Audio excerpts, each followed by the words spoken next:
नमस्कार, मी पंजाब डक. आज आहे 12 मे 2025. परत महाराष्ट्रातल्या शेतकऱ्याला अंदाज देणार आहे, कारण की महाराष्ट्रातल्या शेतकऱ्याचा कांदा काढणं चालू आहे, हळद देखील चालू आहे. म्हणून त्यांना सांगू इच्छितो की राज्यामध्ये म्हणजे हे 4-5 दिवस नाही पाऊस पडणार, तर 25 मे पर्यंत वडे नाले एक होतील असा पाऊस पडणार आहे. म्हणून ही सर्व शेतकऱ्यांनी ही बातमी लक्षात घ्यायची, कारण की राज्यात ही खूप अवकाळी पाऊस असणार आहे. ऊसावाल्यासाठी खूप आनंदाची बातमी, ज्यांना पाणी कमी पडते त्यांच्यासाठी आनंदाची बातमी, आणि जी मुके जनावर आहेत त्यांच्यासाठी खूप आनंदाची बातमी, कारण की हा पाऊस मध्ये खूप चांगला पडणार आहे. बीड जिल्हा, सोलापूर जिल्हा, लातूर जिल्हा, परभणी जिल्हा, जालना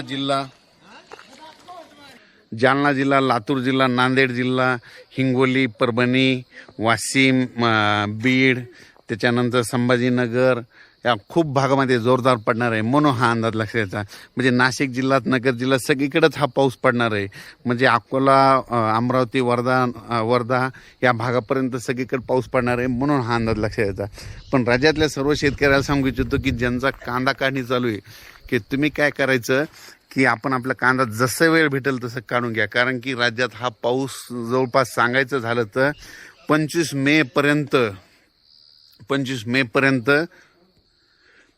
पर्यंत सगळीकडे खूप असा पाऊस पडणार आहे. म्हणून हा अंदाज लक्षात येतात. पण राज्यातल्या सर्व शेतकऱ्याला सांगू इच्छितो की हा पाऊस म्हणजे चांगला वडे नाले वाहतील असा पडणार आहे. बीड जिल्ह्यात तर तो खूप पडणार आहे. म्हणून बीड जिल्ह्यात योगायोगानं पाणी कमी पडले उसाला, त्यांच्यासाठी खूप आनंदाची बातमी. त्याच्यानंतर सोलापूर जिल्हा, लातूर जिल्हा, परभणी जिल्हा, त्याच्यानंतर धाराशिव, त्याच्यानंतर सोलापूर, सातारा, सांगली, कोल्हापूर, शिरोळ, म्हणजे ह्या म्हणजे नगर जिल्हा, म्हणजे सगळीकडेच हा पाऊस चांगला म्हणजे वडे नाले वाहतील असा ह्या 25 मे पर्यंत पडणार आहे. म्हणून हा अंदाज लक्षात घ्यायचा. पण राज्यातल्या शेतकऱ्याला, कांदा शेतकऱ्याला सांगितलं तुम्ही जसा वेळ भेटेल तसा तुम्ही कांदा काढून घ्या, कारण की राज्यात हा पाऊस मध्ये सतत म्हणजे 2 दिवस लगेच दुसऱ्या भागात जाईल की परत त्या भागात येणार. म्हणून हा अंदाज लक्षाचा.